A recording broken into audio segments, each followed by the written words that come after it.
Hey, what's going on, you guys? Welcome back to another episode with Trek. So it is Christmas Eve. Big shout out to everybody tapping in on this lovely Christmas Eve, man. And per usual, I got a handful of interesting and creepy videos, man. So let's go ahead and take a look. But before we do that, you definitely got to smash that like button for me.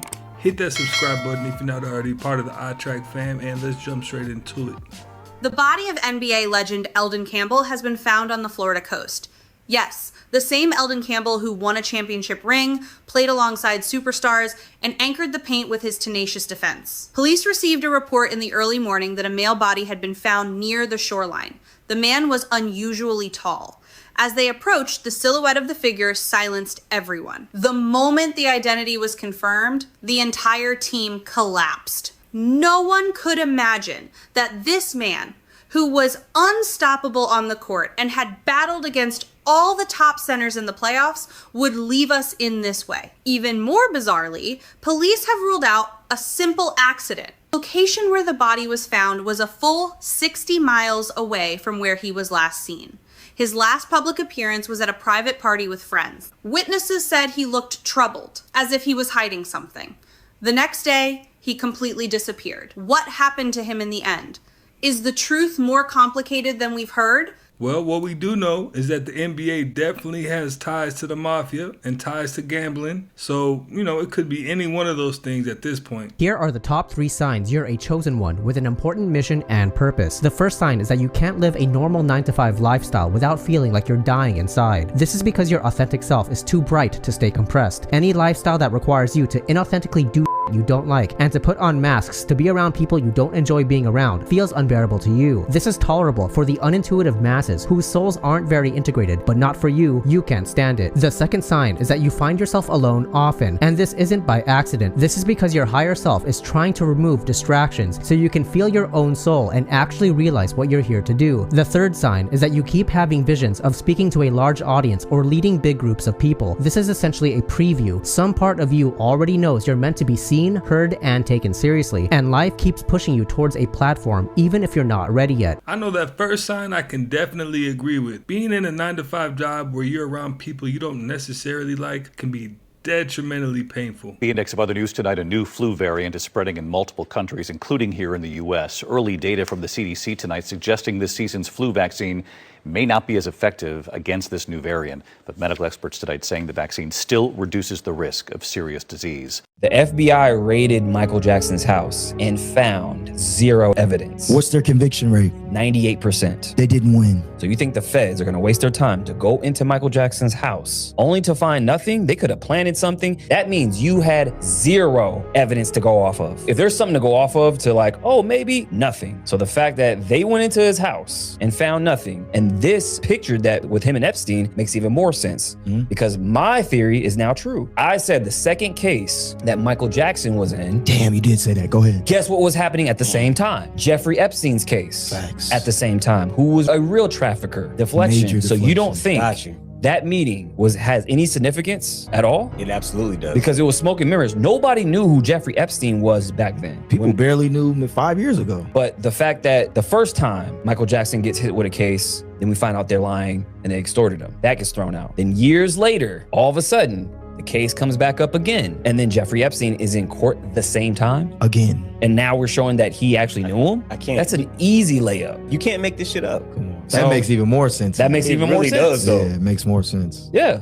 It makes even more sense now because it's all smoke and mirrors. Because if the most famous man is in court, are we paying attention to anybody else? Right. No. Look over here. Look over here. That's Just all saying. that is. That's crazy. That's actually crazy. And how hard was it to get around Michael Jackson when you were around Trump already? Trump was hot around the same time that Michael was hot. Yeah. It's how hard is it to take a picture? Everybody wanted a picture with Mike. Right. How many people have pictures with Mike? And not only that, A lot. but he was also doing a lot of dealing. So he probably got a call like, hey, you need to link up with this Epstein guy. He got a lot of bread. Okay, I'll meet him. I'll meet him. He might invest in my thing. He's probably just a financier. He's not knowing what he's doing. That's Right? crazy. They know he got jets and boats and islands. He like, oh, okay, let me go see what's up. He might invest in my next album. Who knows? Exactly. And here's the thing. Why is Michael dead now? If he's part of all this, you think they're just going to off somebody that's part of the program? Well, we know why. He owned the Beatles. He owned Sony. I mean, Tommy Mottola told her. He told you that Tommy was the devil way back then. Exactly. So Devil can't have you knowing, who he is, where he is. yeah, he was mad that he went to Japan he went around Sony here and went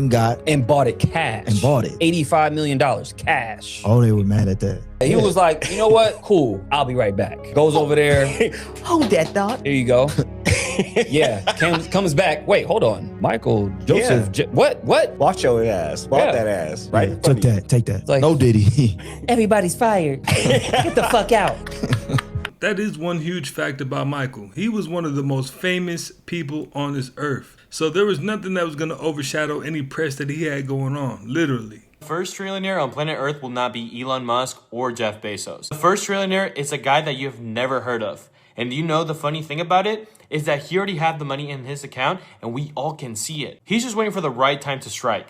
His name is Satoshi Nakamoto, and he created Bitcoin. He kept 1 million Bitcoin in one wallet, which is publicly available. Anybody can see it, but nobody can take the money. And by the time Bitcoin hits $1 million, this guy will be worth $1 trillion. The difference, however, is that this is liquid. So it's not that he just has some stock in a company. This will be $1 trillion in a crypto wallet. Satoshi Nakamoto, remember the name. I'll describe for you the future. Go on in. Okay, in the next few years, there's going to be C-pods and ARC-pads floating. Some people are going to buy them as a status symbol, or because they think it's cool, or because they want to be alone. This will happen simultaneously on both sides of the earth. Okay, C-steads are already off and running faster than the state can control it.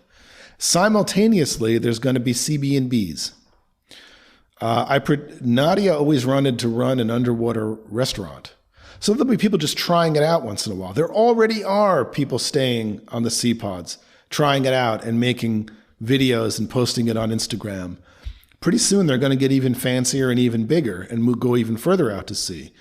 You'll take a drone out there, you'll take a sailboat out there, you'll take a helicopter out there, try it out. It's pretty cool. Eventually someone says, I want to live on one of these. By 2035, we'll have dozens of them on different parts of the world, maybe some in Saudi Arabia, maybe some in Panama, maybe some in the Philippines, running different kinds of business. You're diving, you're snorkeling around it. It's ecotourism. They naturally attract life to them. If it's out there for 10 years, you're going to have a fabulous coral garden growing right outside your window. You can sell people, you can let people, you can run a business from your, come on out, I'll stay in the underwater room, you stay in the top room. You can scuba dive around. Those C-pods definitely keeps things interesting, and I've never been to a restaurant inside the sea, so the future as far as entertainment goes seems pretty bright. Very few people can withstand this bone-chilling challenge where the room is minus 58 degrees Fahrenheit and then jump into this ice bath for 1 minute. He must also dip his head under the surface 10 times before he is approved. The amount of smoke that comes out from his breathing is good proof of the temperature in the room. But you will see when the worker behind him lifts his hair, it freezes immediately and stays that way. You can also see on his face that every drop of water turns into ice in just a couple of seconds. He receives his diploma and can now apply for jobs involving extreme cold. When Drake got the $500 million, everybody's like, Drake got $500 million. I'm like, so when Universal gives him, when they gave him $500 million, I was like, oh, they set him up. He don't even know it, because I know how they gave it to him. I know how it works. When they give you a check, what does a check equal? More work. They gave you a $500 million. So now, remember Drake dropped an album every 2 years? He started dropping the album every 9 months. That's how he burnt himself out. I probably won't make music for a little bit. I'm gonna be real with you. I need to focus on my health first and foremost. So remember, he dropped a record with 21 Savage. He dropped it, if you're reading this, it's too late. He dropped all these albums, and then he announced, I'm burnt out. That was because they gave him $500 million and said, we'll give you $500 million, but we need more records. And he's like, cool, not realizing they giving you a loan on money that they gonna make from you any way. So in a lot of ways with him suing him, I'm like, you suing him for the wrong reasons. If I'm being honest, you suing him about Kendrick, you don't even know. Artists do not know how, any artists listen to this, they do not know how much their catalogs work because they keep getting advances for more catalog. Now, the only thing that sets Drake apart is the fact that he was doing it successfully. It's not too many artists that can drop an album twice a year and actually crush the game. But you know what? For $500 million, I'm a sure try. Do demons know when somebody with the Holy Spirit is in the room? Of course. Does it like an immediate reaction out of them, or do they persons like squirm? And it can. When I go anywhere, I could be in Walmart and I'll notice how people are just repelled if I'm coming down the aisle. I go, well, maybe they just don't like Catholics. Maybe, or maybe they have something that's uncomfortable because I'm coming towards them.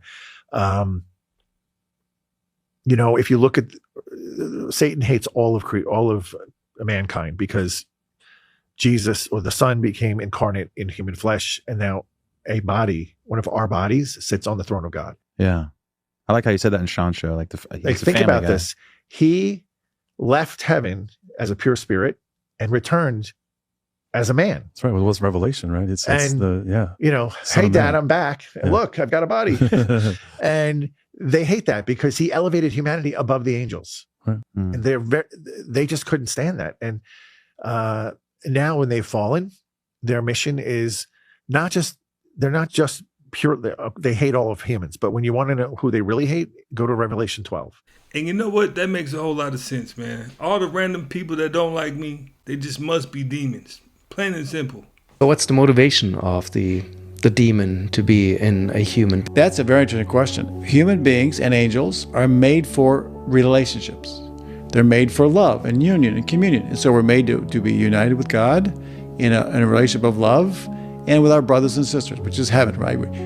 All the elect are united in love around the Lord and experiencing God's wonderful, loving, whatever.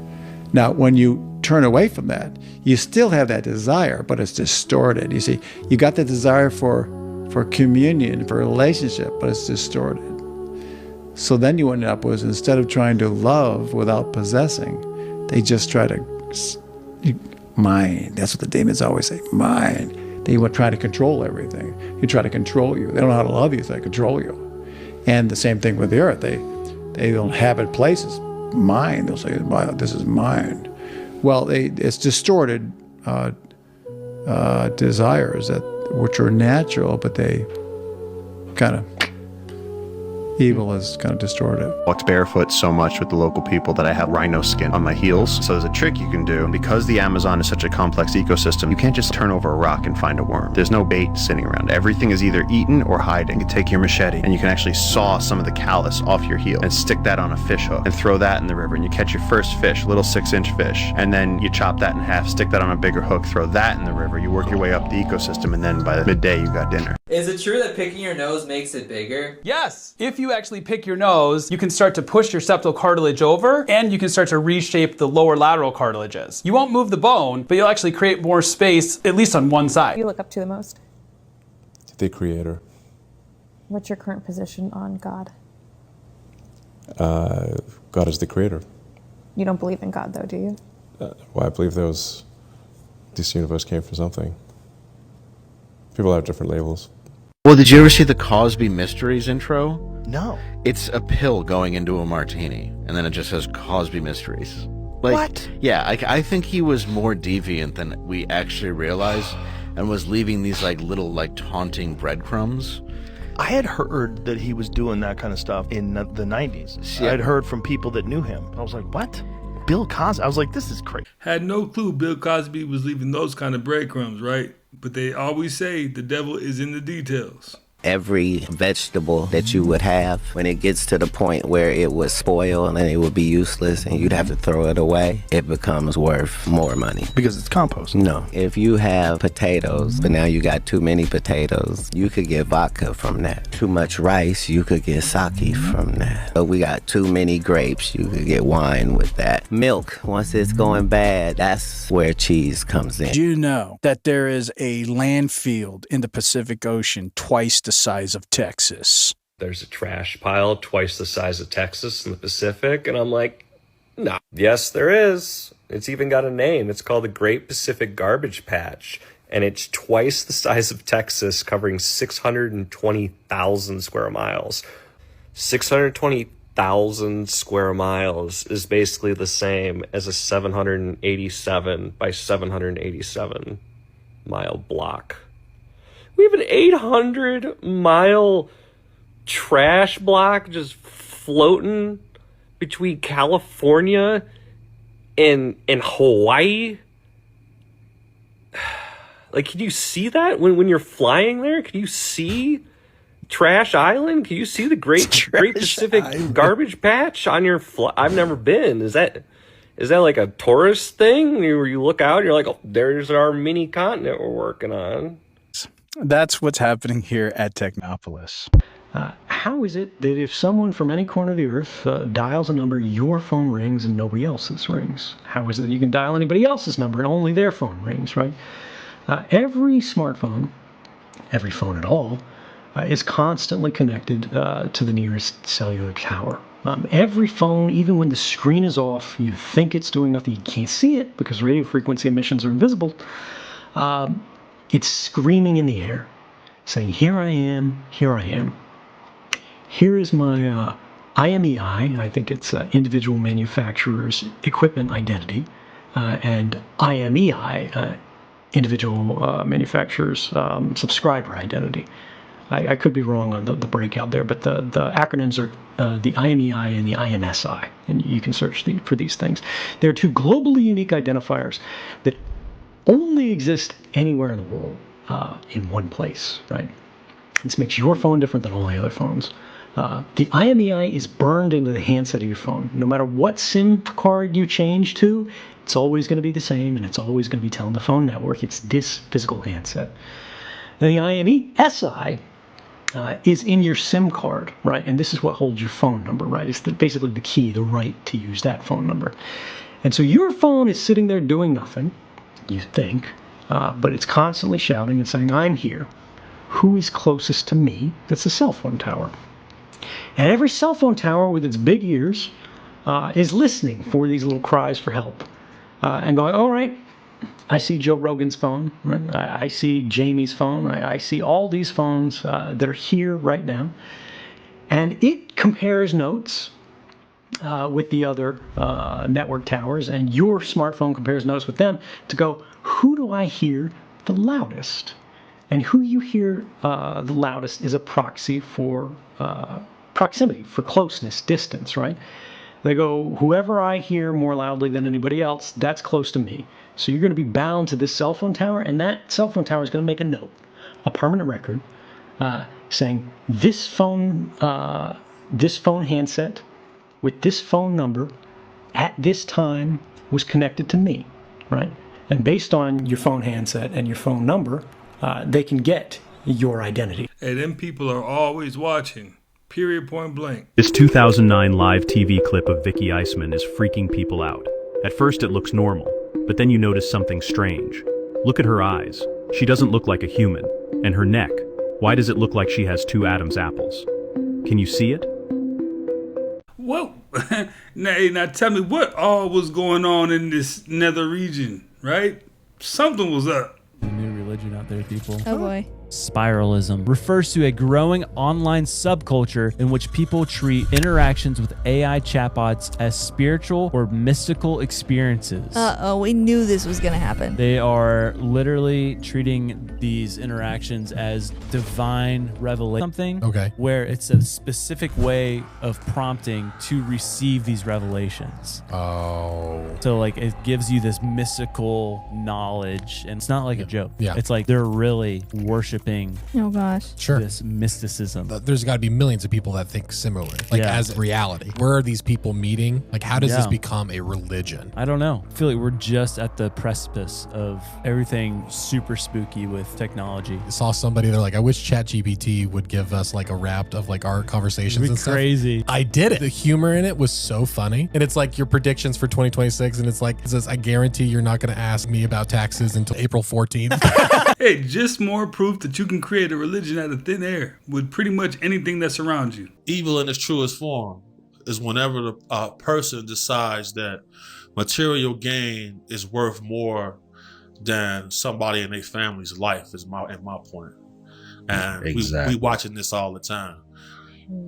My father used to say in the 80s that he would turn off shows because every show was beginning to emasculate men. So every show, the man was the idiot, the man was the secondary leader, the man was not a partner, he was just some dumb guy. I think Tim Allen might have been the only one that actually had a show where he was considered a dominant father, and that was removed and had to get put on a different channel. I systematically reviewed every one of the 100 most popular shows right now.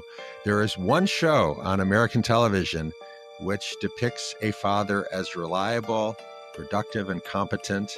That one show is Blue Bloods, starring Tom Selleck. It is a unique show because it does portray a father as competent. It is not characteristic. When I do this presentation for parents, I then show Modern Family. Modern Family is a much more typical show where the father is utterly incompetent. The straight dad is always a klutz, a loser, who has no insight into how much of a loser he actually is. Talk to me about what your jaw feels like, because you got It's like a baseball in there.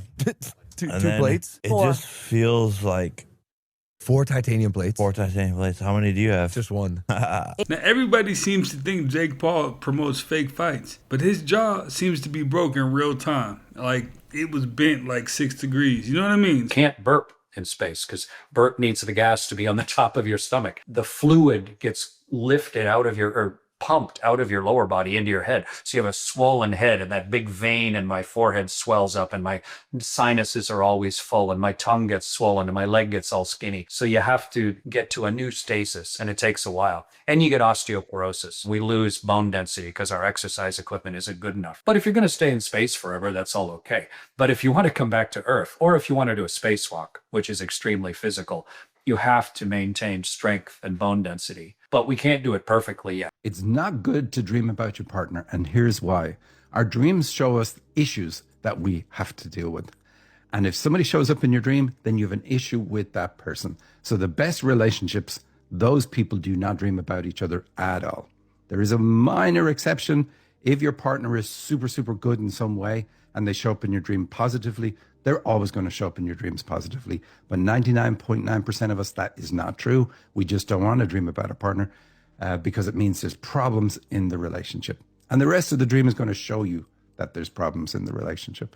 The world's richest man just got richer. Elon Musk is now sitting on a net worth of $750 billion. That is not a typo. And funny enough, the world's soon-to-be first trillionaire is openly saying that a future is coming where work becomes optional and saving money won't even make sense anymore. It's hard not to notice the irony here. The man on track to become the world's first trillionaire is also one of the loudest voices saying people won't need to work, save, or accumulate any capital. I don't mean to place any moral judgments here, it's just an observation worth pondering about. Because while this whole universal basic income future sounds theoretical right now, it's actually already happening. The Marshall Islands just tested universal basic income distributed through crypto. Not banks, not checks, digital wallets. They decided to go with Stellar Lumens, which is a crypto project, because banks are falling short. And when this happens, governments won't stop, they will just find new rails. And in this particular case, they are choosing crypto as the payment layer because it has faster distribution, lower friction, and direct access. And do not be confused, this isn't about the price of Stellar Lumens or Bitcoin or any other crypto project for that matter. It is about the infrastructure. Now, here's my takeaway about all this, and it might make you feel uncomfortable. When the richest people in the world talk about a future where you don't need to work, they're also telling you that the system is changing underneath you. And if money is going to start being distributed differently, you should probably understand how that system works before you're forced to live inside it. Because trust me, it is coming, and it is coming fast. I've been saying for many episodes, you definitely want to make a pivot, especially if you know your job can be taken over by AI. Now, Elon's trying to make it sound all sweet, but at the end of the day, if somebody's going to be feeding you, that means they can take it away. So that universal basic income sounds good, but is it really? You know that Santa was a Siberian mushroom shaman working with the magical and mysterious species called Amanita muscaria? You know, the same mushroom that's the emoji on your iPhone?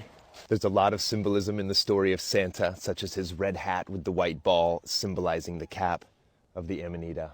And the reindeer play a very significant role in the story of Santa for two reasons. First off, these nomadic tribes in Siberia domesticated reindeer thousands of years ago, and they still ride them to this day. Reason number two is that these reindeer love eating the Amanita, which works out well because the Amanita muscaria mushroom contains an alkaloid that is not too pleasant for the human being. So the reindeer consume them, and then the shaman collects the yellow snow, and then that is what is consumed as the holy sacrament. This is due to the fact that the multi-chambered stomach of the reindeer breaks down the alkaloid and allows it to become a more pleasant experience for the user. So now you're saying in your mind, okay, reindeers are eating the mushrooms, tripping balls, that's why they're flying, and that's why these people who ride reindeers are also tripping balls and flying with the reindeer. But now you're saying, okay, what about the presents and the other shit? What they would do is hang their stocking, and then Santa, aka the shaman, he would drop the amanita in your stocking for you. I hope that the future we can set for our children is one of consuming mushrooms on Christmas to remember Christ. That is how we're going to go forward in my family anyway. Well, at least there's no confusion about what to get this guy for Christmas, right? I mean, if you didn't guess mushrooms by now, that's what he's on. Fun fact of the day. The first electric Christmas tree lights were made by Edward H. Johnson, a close personal friend of Thomas Edison, in 1882, just 2 years after Edison patented the light bulb.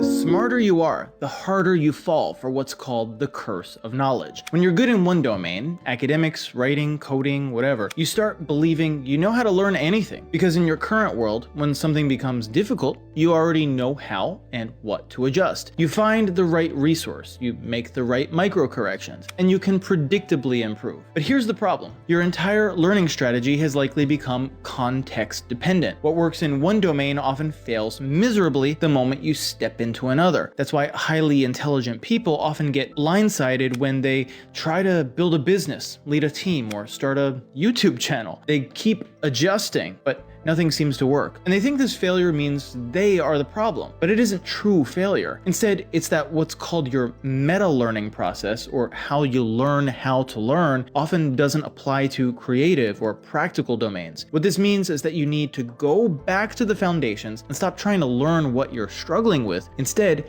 take the time to learn how to learn it. Op is a linguistic op. There's a particular sacrifice in Greece, and it was an animal sacrifice, and there's all these aspects to it. You would do an invocation, you do an ablution, then you actually sacrifice an animal. The begins with an invocation. The invocation was event 201. Next thing was the ablution. What's the first thing you heard? Wash your hands. But it wasn't like wash your hands with pure water. You're washing your hands with Purell, which is actually this chemical crap that makes you sicker. The next stage, the processional. The procession, you would bring the sacrificial animal through the streets. What were we told to do? Well, we can't go outside. We were locked down. The sacrifice itself is the death of George Floyd. In Greece, you would take the best animal and you would garland it and dress it and what have you before you elevated up to a sacrifice for the divine. George Floyd, of course, he was a criminal. So what did they do? They dressed him up into this superhero later and gave him angelic wings and, everything like that. So that's how this sacrifice, which was this thing that held the culture together, was inverted and then turned to the thing to rip the culture apart. This is for all my conspiracy theorists who are noticing what's going on. In this picture, I can see her soul there, and in this picture, I cannot. In this picture, I could see Ariana Grande's soul there. In this picture, not so much. In this picture with Jamie Foxx, same story. You literally can't tell me that it isn't super noticeable when somebody is connected to their soul and when it's missing and it's absent. Like, honest to goodness, just look at that. Look at his eyes. You can see that there's a soul sitting in the driver's seat controlling him. And here, whew, that is scary, genuinely. Like, you can literally see his presence behind his eyes, his essence, his soul. Here, not so much. It seems empty and like he's a shell of himself. Like, you couldn't convince me in a million years that this fucking behavior is normal. The eyes are the window to the soul, family. Now, he did the perfect comparisons, because when you see the before and after, you can tell something's missing, and the eyes definitely tell it all. It's the most dangerous psychological trick ever attempted in an interrogation room. To the untrained eye, this is a breakdown, but to a professional, it's a lethal guilt signal known as malingering. Predators often believe faking insanity is their only exit. Look at Dawson McGee. While alone, he is calm. The exact second he hears the detective, his body switches into a character. The act only exists when there is an audience to watch it. To spot a lie, you must see the truth. This is Jared Murray. He is truly void of human emotion. Notice the lack of self-preservation. He doesn't hide his face. He speaks in cold, hard facts. This is what real detachment looks like. Now, look at Nicholas Cruz. For hours, he acted catatonic, but watch the second he believes the camera is off. The demon vanishes. He becomes alert and observant. He isn't in a trance, he's checking to see if his performance is still being recorded. In this chilling moment, Cruz's true self surfaces. He begins reliving the massacre, his hands mimicking the weight of a rifle. For 4 seconds he smirks, gaining gratification from the memory. When he remembers the camera, the mask of the victim is slammed back on. The detective ends the game with logic. If a demon could be stopped by a simple pill, the narrative falls apart. When a predator realizes they've been outplayed, the guilt signal becomes their final confession. Okay, so now you're telling me that Japan has successfully attached living human skin to an artificial intelligent robot. Now, what in the Terminator 2 is going on in the world? Yeah, so Japan is at it again, and a scientist has successfully created a human-like face out of human DNA and has successfully attached living human skin to it. And you want to know the first thing it did when it was brought to life? It smiled.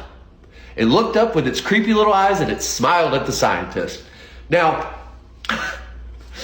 I don't even know, Japan, not only are they doing the human-animal hybrid testing to produce organs, as well as some other human and animal splicing technology, but now they're creating robots with living skin. And the goal is, allegedly, to help with makeup testing, product testing, and drug testing. But a part of me thinks there might be a little bit something a little more kinky involved. That's just my opinion. But what do you think? Have you heard this? They want to make robots more human-like. And it looks like they're now getting skin. So what do you think? Do you think this is a good idea? Do you think this is a bad idea? Because I've seen these movies and usually the human robots end up turning on the humanity. So what do you think? Drop it in the comments. Like always, for entertainment, learning, conversation purposes only. So let me know. I'm pretty sure in a few years, there's going to be a whole bunch of guys flexing their little humanoid robot girlfriends and really proud of them too.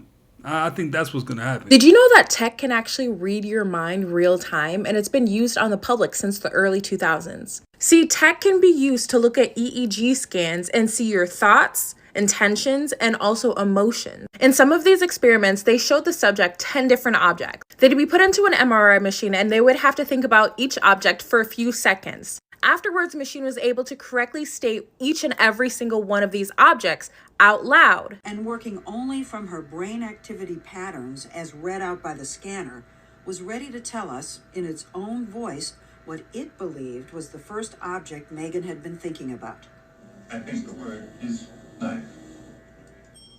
The computers can even tell where you have been because based on your brain scans, they can see what scenes are familiar to you. In 2008, this technique was actually used by the police in India, where a woman in India was convicted of unaliving her fiance because based on her EEG scans, they saw that she was familiar with the method of poisoning and the location of his unaliving. And in 2009, they were actually working on technology that was more covert than this. They wanted to use a beam of light that they would project right in the center of your forehead. And based on the reflections from the receptor, it would know exactly what you're thinking. And the person being studied would have no idea that they would have this beam of light on their forehead. Multiple governments and companies at this time were wanting to use this information. Potential tool for It's a police potential tool, absolutely. in the case of break-ins. You might be able to tell if someone's been in an Al-Qaeda training camp before.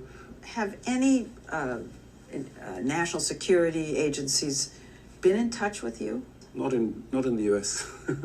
Anywhere in the world? Yes, in Germany. Including companies who are wanting to figure out the best way to sell towards people. It was called neuromarketing. Scientist Gemma Calvert, co-founder of a London company called Neurosense.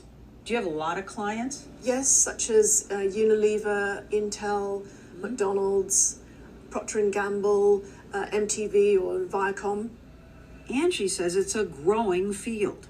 What we've seen is a sort of snowballing effect over the last few years. I think there are about 92 neuromarketing agencies worldwide.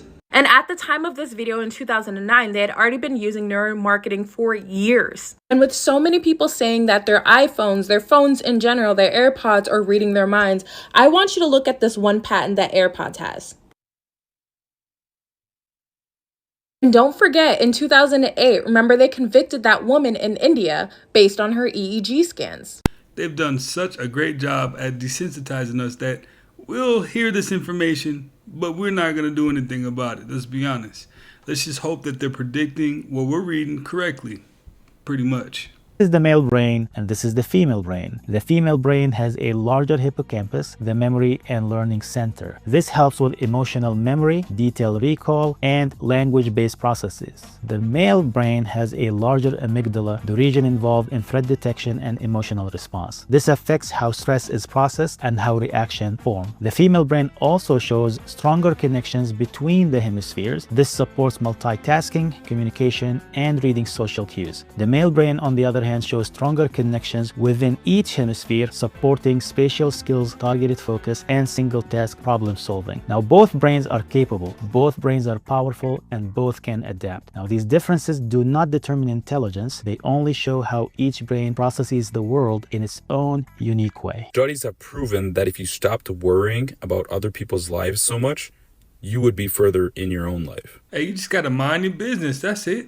Just mind your business. Every country has its geniuses, but America had one unlike anyone else. Jack Parsons was a self-taught chemistry prodigy. He helped launch the Jet Propulsion Laboratory. He invented the solid-state rocket fuel that powered the space age. Parsons pushed the United States into the era of modern rocketry. That's what he did by day. By night, he did something different, very different. When the Caltech scientists went home at the end of the day, Jack Parsons walked into a very different kind of laboratory. A ritual lodge hidden in the suburbs of Pasadena where he practiced ceremonial magic under the guidance of the infamous Aleister Crowley. Jack Parsons tried to summon an entity he believed would reshape human evolution. He partnered with the young L. Ron Hubbard to conduct an occult experiment that some historians call the opening act of the modern UFO age. Parsons left behind more than a rocket engine. He left behind a blueprint for an entirely different America, one built on secrecy, mysticism, and the belief that technology and the supernatural were more closely related than we'd care to think.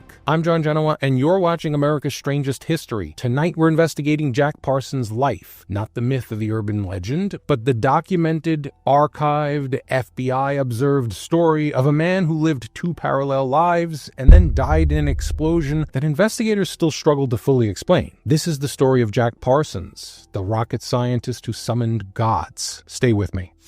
He left his info, definitely go check him out. Jack Parsons definitely was a little creepy, let's be honest.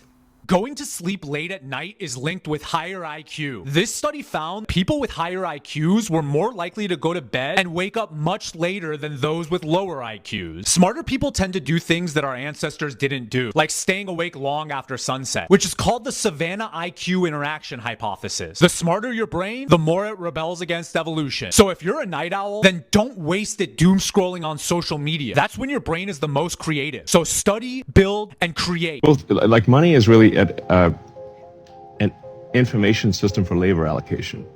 Like people sometimes think money is power in and of itself, but it doesn't really. If there's no labor to allocate, it's meaningless. So if you were to be on a desert island with $1 trillion, dollars or whatever, it doesn't matter. Oh yeah, right. Why speculate when you can be real? I just hope I don't end up on the desert island, It's not going to be very useful to me. But it illustrates my point that if you're stranded on a desert island with $1 trillion, it's not useful because there's no labor to allocate. You just allocate yourself. So it's this long-winded way of saying that it's just really like I'm just kind of slowly revisiting this idea that I had 25 years ago to create a more efficient money database. Yeah, he brings up a great point. Money and being rich is only cool if you're doing something cool with it. Nobody really cares about a rich person that isn't doing anything with it. You know what I mean? The most important thing is really who you associate with. You want to associate with people that are better than you are. I mean, basically, you'll go in the direction of the people that you associate with. And you want to have the right heroes. You can't touch your phone at all. I want to make you aware of a new law that went into effect yesterday that pertains to every single one of us who drives a car and owns a phone. It's called the touch law. The touch law will affect 31 states, and drivers in those 31 states are no longer able to touch their mobile phone while you're in your vehicle. So if you're driving and an officer sees you touching your phone, they can pull you over and give you a $50 ticket. However, the fines can go up to $450. I don't know what would make the range change, but it's at least $50 for you if you're caught touching your phone. You may ask me, I'm at a light and I picked up my phone. I'm stopped. Do I still get a ticket? The answer is yes. You can still get a ticket if you are just touching your phone to pick it up and look at it momentarily while at a light. Start taking away everything that could make it evident the government is misappropriating their power. You remember Larry Ellison. There he is. Citizens will be on their best behavior because we're constantly recording and reporting everything that's going on. We have drones. Our body cameras are simply two lenses attached to your vest, attached to the smartphone that you're wearing. By the way, and the camera's always on. You don't turn it on and off. You got to go to the bathroom. Oracle, I need 2 minutes to take a bathroom break, and we'll turn it off. The truth is, we don't really turn it off. No one can see it without a court order. Yeah, this law certainly feels like a play on more control. I mean, and it's pretty obvious because your cell phone is your cell phone. If you need to use it whenever you need to use it, it should be all right. As long as you're not endangering other people, I don't see the problem. This is a prototype rotor for the world's smallest handmade electric motor.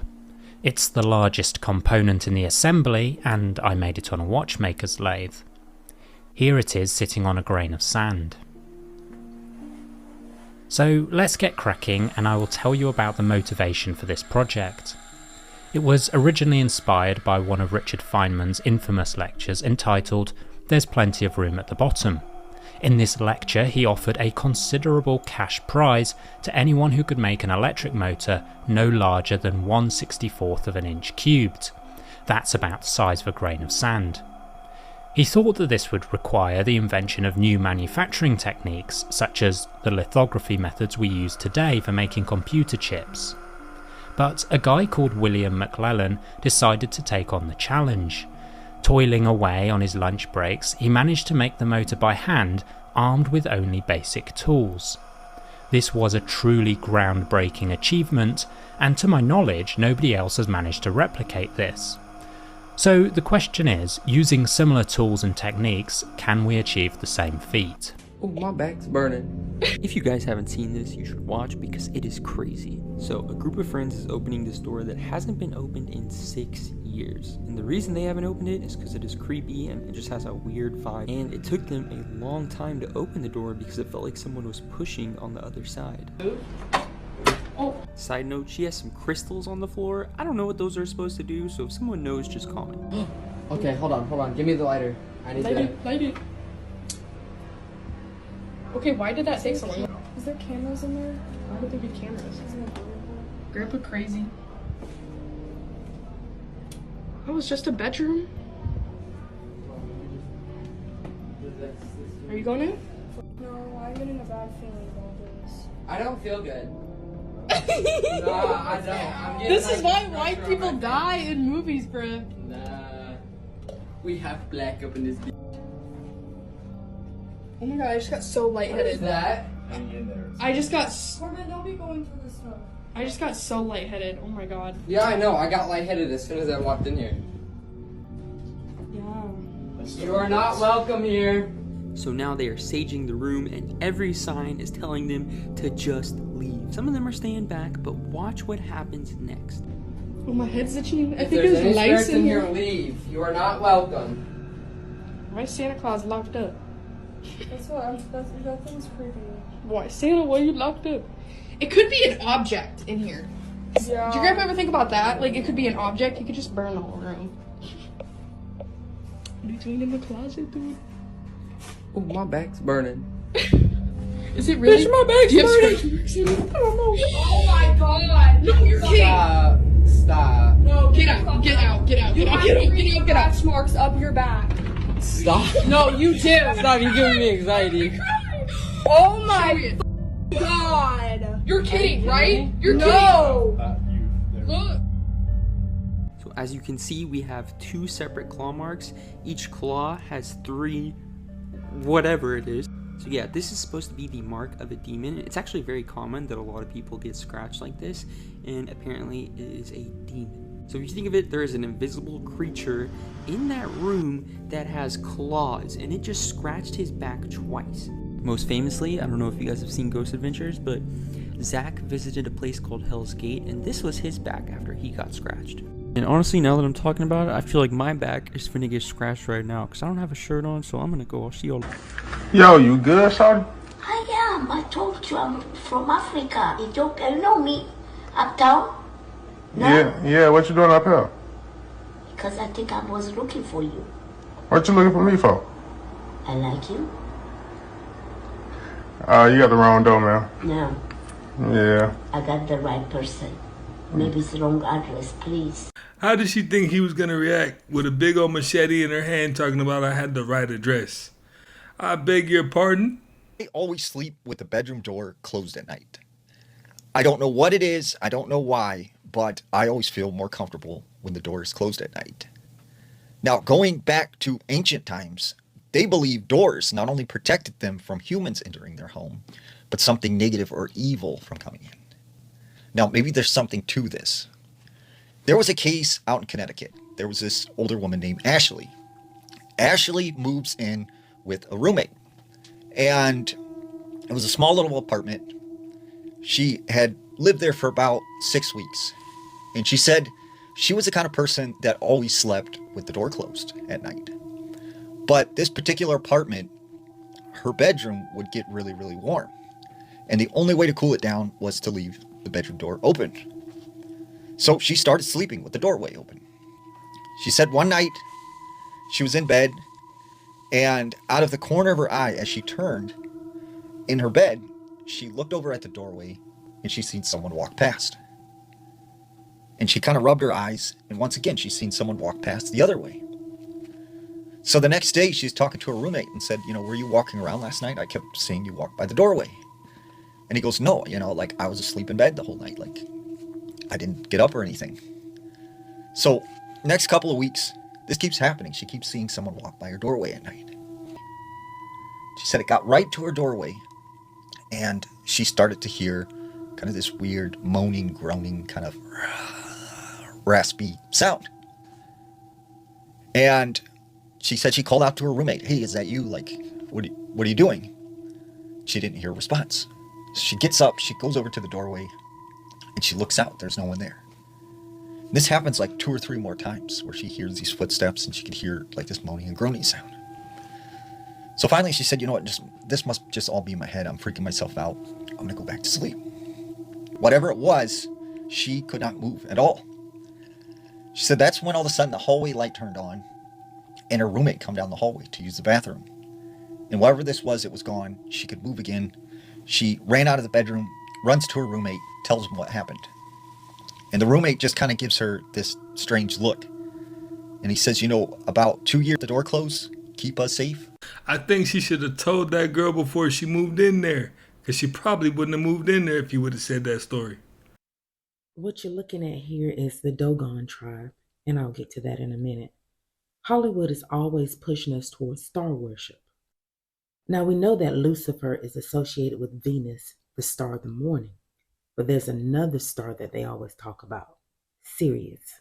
There it is, Wendy. Second star to the right and straight on till morning. Sirius A is the brightest star in the night sky. Sirius B, its dwarf companion, is not visible without a telescope. It was discovered in 1862. There's an African tribe in Mali known as the Dogon who had knowledge of not only Sirius A, but Sirius B. They had a vast understanding of cosmology and astronomy passed down thousands of years by oral tradition. They knew about the rings of Saturn and the 4 moons of Jupiter, again without the use of a telescope. The Dogon report that they received this information from extraterrestrial beings called the Nomos. They were reptilian, amphibious-like creatures often depicted as half man, half fish, who resided on Sirius B. Many civilizations reported visitation from alien beings that they called the gods. In Egypt, Sirius is known as the star of Isis. It is believed that the pyramids were built to align with the stars in Orion's belt. To locate Sirius, one would just draw an imaginary line down to the left.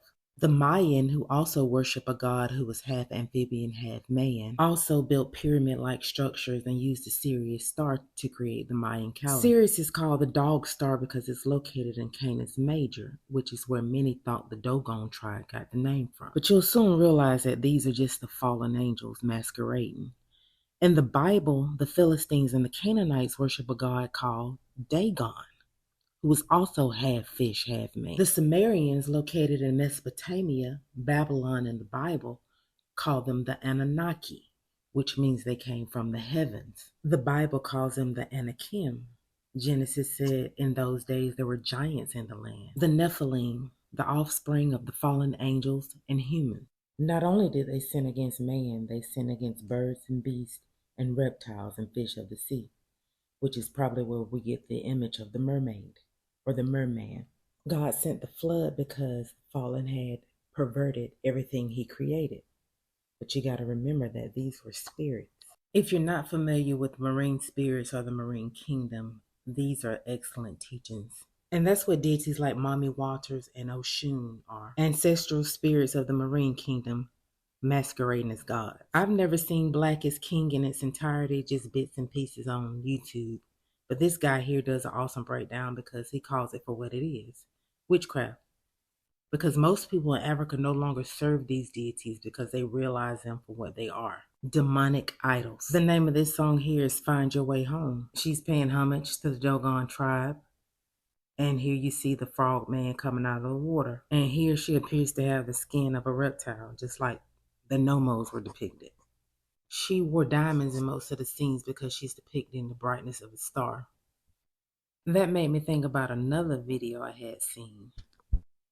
That's Sirius A behind him, and he's the little star. And it's all hidden in plain sight. Very easy to see, but you know what? If you don't know what you're looking at, it just looks like a bunch of symbols in entertainment. So these kind of breakdowns are definitely useful and needed.